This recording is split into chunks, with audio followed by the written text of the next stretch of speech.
Good morning, good day, good afternoon, good evening, good night, wherever you may be watching this, whenever you may be watching this on this bubble of ours. I'm 𝗙Con back with another video. I want to touch on something very simple, very quick, very easy, and a core concept of manifesting and law of attraction, whatever you want to call it. And it's simply this: treat your life like an experiment. You can see from the title of the video down below that that's indeed what I'm going to talk about and touch on in this video. Now, I've talked about this in many different ways through many different videos, but really this comes down to the same concept: is treat your life as an experiment. Be playful with your life, right? Because when I think of experimenting, I mean, here we are, the channel is called Manifestation.lab, like a laboratory, right? Your life is like a laboratory. Your existence is like a laboratory. Learning how to move through your resistance, learning how to shift your reactions to things, right? To not look at the world through such a serious lens, to not look at your life through such a serious lens. Now, I understand it can be challenging to do that, especially given the current times that we live in. But any age, at any time, at any generation is going through something where they can look at the world and go, oh God, everything's such a mess, right? Or they can look through the world and say, well, okay, it's not all such a mess. I can see things here that are working out. I can see things there that are working out. You can do that with the world at large, with humanity at large. You can do that with your individual life. You can always find things that are working, and you can equally find things that aren't working. Now, of course, what do we talk about here in terms of manifesting? We're talking about where we choose to place our focus. That is your point of power, you see. That is the power you have as an individual creator in this universe, on this bubble, is you get to choose whether you look at the glass half empty or half full. Now, there may be times you look at it half empty. It's not always going to be consistent throughout your life. It's not consistent for me. I don't think it's consistent for anybody. I'd be suspicious of people that are always looking at things from a positive angle, because I think maybe sometimes people do that in order to just cover up something that they're not willing to look at. I think it's important to acknowledge things if we're not pleased with them, okay? Because it begins with acknowledging, all right? And it begins with taking responsibility for that. And what I mean by that is not to take blame for it or accept fault for anything in your reality, but to take responsibility for the fact, hey, I have attracted this particular aspect of this existence to me in physical terms.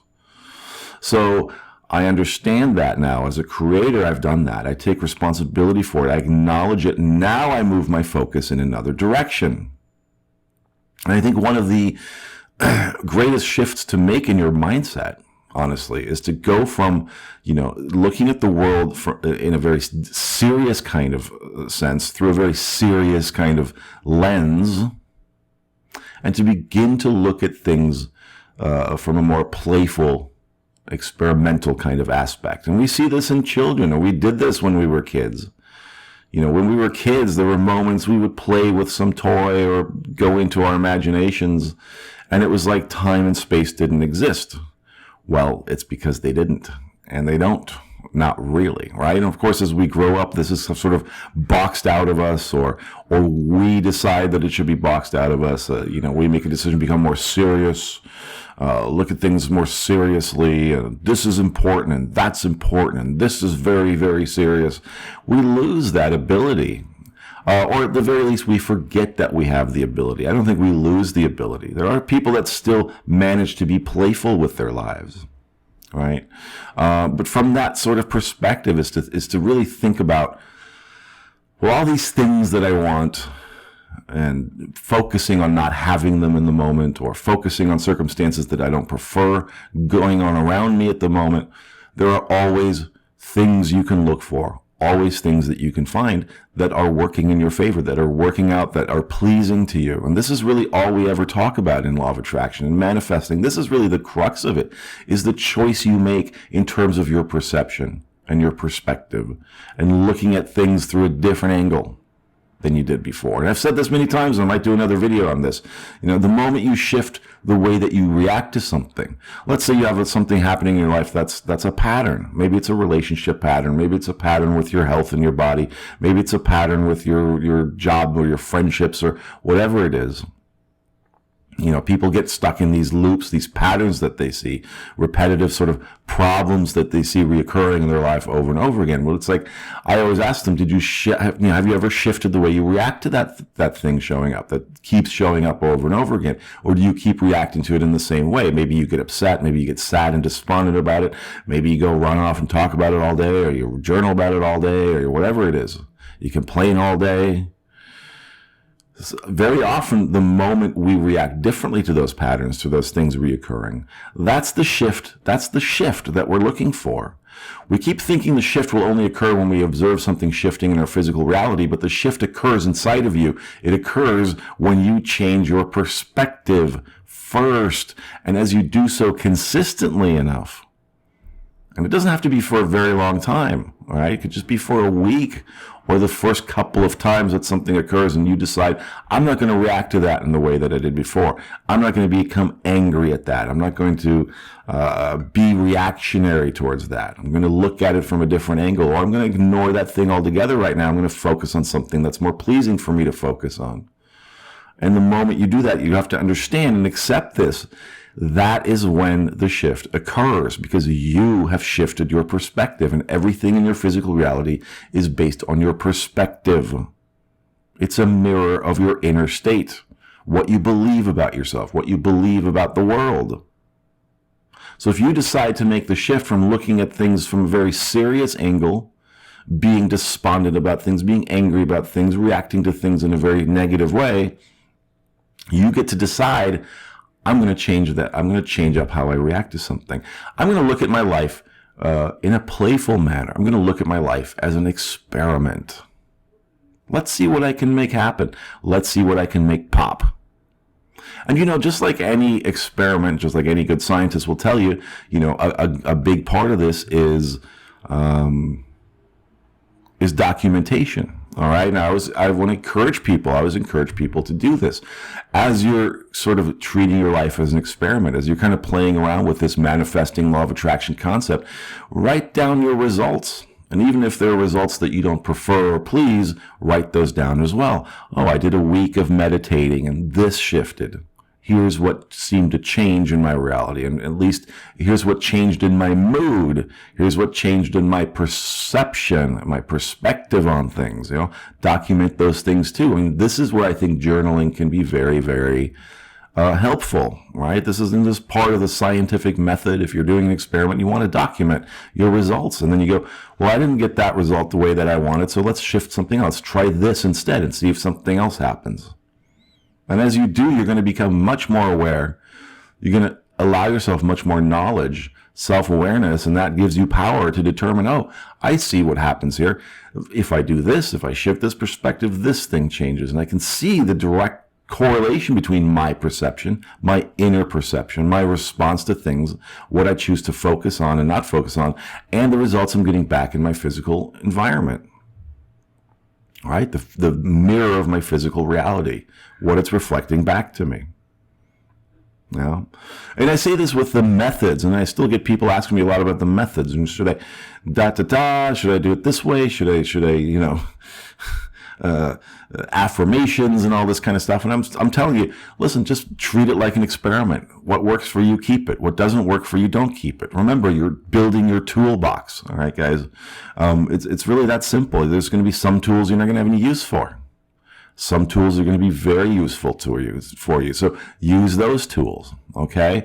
Experiment. See if something works. And I get people going, well, I tried this meditation or that affirmation. It didn't work for me, so it doesn't work. Well, it might not work for you specifically. It might work for somebody else, but something else might work for you. So that's why you got to start looking at things from a more experimental standpoint. And think of all of life and your physical existence on this planet, in this avatar that you call a human being, whatever name you give it or has been given it.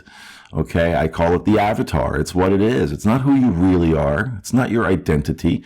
You are an infinite being of light. You've come here to explore your ability to create, okay, in a somewhat limited environment, an environment that has this idea concept of time and delays and sometimes tedium and frustration. Okay, it doesn't have to be that way. You get to choose what you respond to. So, but you came here to experiment, to play around with this a little bit. Okay, so nothing is really written in stone, guys. I mean, this goes back to all the kinds of tarot astrology, and I've talked about this ad nauseum. I always say nothing is written in stone. Those things might be able to help you, show you where your energy is at in this moment. But again, experiment. Challenge. You know, if you get some kind of tarot reading that says, hey, you're going to have a terrible month this month, challenge it. Oh, yeah? Let's see. You are the creator. You're the one who decides, okay? The sooner you accept that, the easier your life will become. The less you'll need my channel, the less you'll need to hear this stuff. You might still want to hear it. But ultimately, guys, it comes down to you and the choice that you make and what you choose to focus on. All of this comes together, all the individual things we talk about, the methods, the ways of looking at things, it all comes down to this. It comes down, boils down to what you choose to put energy into, what you choose to feed, and what you choose to starve in your life, in terms of your attention, in terms of the energy that you put into it. All right? So it's very important. Start playing around. Start being a child again. All right. Look at this like a video game. It's like we're in this really intricate, amazing, first-person role-playing game or whatever it is you want for those gamers out there. I'm a bit of a gamer myself. And if you imagine, hey, you're building your skills up. You're moving in this game environment. You're going to have the NPCs, the non-player characters. Which can be humorous, right? If you start looking at things from that perspective, like it's a game and it's playful and we're being playful. And really, ultimately, in a universal sense, there's not much that can go wrong. Really, there isn't. You're always really exactly where you need to be. You're always in the perfect place at the perfect time. Okay? Again, it's up to you, though. It's up to your perspective. It's up to the way you look at things. If you see yourself as a victim, that's what the experience you're going to have. If you see yourself as powerful, as a creator who's bringing all this together, who can shift up your experience at any point, then that's what you'll get. Okay, so it's time to make the perceptual shift, guys. So I want to urge you once again in this video, start treating your life like an experiment. Document what works, what doesn't work. Discard what doesn't work and keep what does work. Play around with it. It's going to be different for everybody. Every tool is going to be different for everybody. But again, be playful. Be more in the moment because that's what you really are. All right. In terms of, in your non-physical terms, the higher being that you truly are, that larger part of yourself that you truly are, is always being playful. It's always being experimental. It doesn't look at the problems that your ego monkey identity looks at in the same way. It doesn't see them as problems at all. That's the ego perspective on things. Oh, this is a problem. To the universe, it ain't no problem. To your higher self, it ain't no problem. If you start seeing things from its perspective, from the perspective of the universe, because it is always vibrating at exactly the perfect pitch to get you what you want, it's just waiting for you to catch up to that energy. So one way to do that is to become more playful, more experimental in your life, and to begin to treat your life in that way and your existence in that way. And you'll see, as you let go of things, of resisting things, how much lighter you feel and how much easier it is to attract and manifest things that you prefer. Okay? So I hope that's helped you guys. If it has, please hit subscribe if you haven't already. Hit like on the video. Leave a comment if you want. And share this video with anybody that you think might benefit from it. So thanks again for watching, guys. I appreciate you. This is 𝗙ecie signing off. Till next time, be well and happy manifesting.